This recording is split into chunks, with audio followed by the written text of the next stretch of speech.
Hey, once again, guys, we're on to part 5 of Atheism, a scourge on humanity. Look, I have no issue with those who reject the possibility of a Bible-based supernatural entity we call God. It's the devious and sinister methods many atheists use to manipulate others into embracing that viewpoint that's disturbing. I know they consider religion to be literal, mind-numbing poison for the masses, which is reason enough in their minds to justify their religion-crushing propaganda. But since Christianity, on the other hand, is their main target, I find that curious. In general, it promotes love and forgiveness, and I cannot see the overall benefit to society if Christianity is eliminated. Yes, we can be irritating and seemingly self-righteous, but seldom do we terrorize countries or engage in drive-by shootings, for example.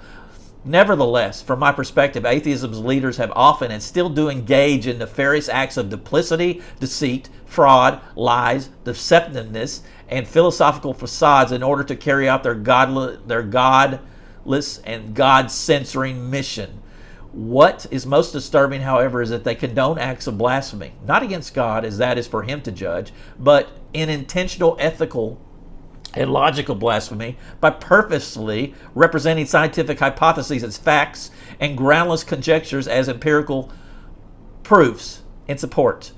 I contend that they will say just about anything to reach their goals of a godless society, whether it be in the form of a false claim or posing logically preposterous speculations as empirically proven absolutes, such as evolution.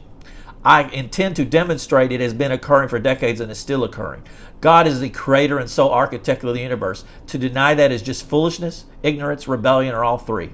The supporting evidence for God's existence is now so overwhelming that no intelligent person, having been exposed to it, could legitimately reject that conclusion with absolute certainty. If someone claims to actually be 100% convinced God doesn't exist, as many atheists do, by the way, otherwise they would be called agnostics, they could not have actually studied the facts or have purposely ignored them. They know full well, both sides know it's full well, it's impossible to empirically prove the existence or non-existence of an invisible metaphysical phenomena such as God, but nevertheless, their side, continues proclaiming that a myriad of scientific and historical facts substantiates their godless contention, despite what they said, despite what they admitted.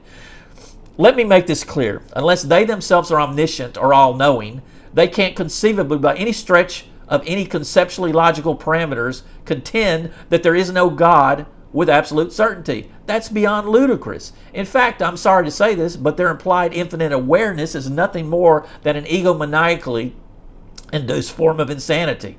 I'm sane enough to accept that I'm not omniscient after all. I do believe in God, but I'm not deluded enough to think I can present physical evidence of a metaphysical or invisible being.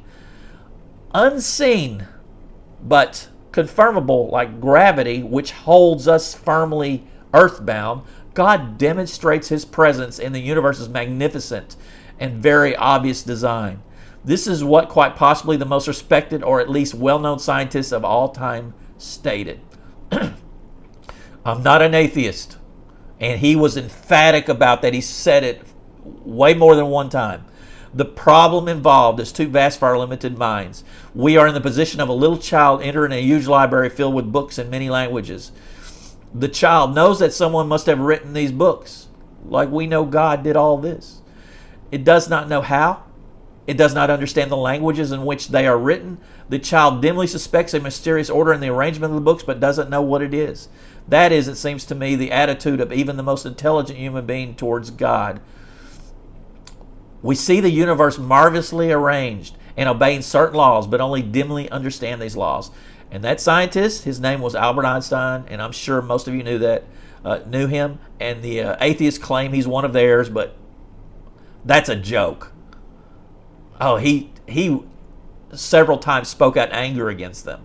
Science has supposedly identified matter substance down to its most minute subatomic elements. Yet, in reality, during the 300 years of the science revolution leading to this point, they are yet to identify or even confirm that which makes up all but the previously labeled 1/1 trillionth of 1% of it. In other words, after admittedly labeling 95% of what science can explain, such as black energy and black matter, so that's just two things, and they know the universe is made of 95% of it, and they don't have any idea what it is. They also can't agree what makes up light, all energy fields, or the substantive essence of the space-separating molecules, atoms, including the what separates atoms, the parts of atoms, including the unoccupied area between electrons and the nucleus, and the expanse separating subatomic components in general, as well as the empty space residing within those subatomic component elements. They don't even comprehend the substantive nature of the space existing between the magically floating molecules of the air we breathe.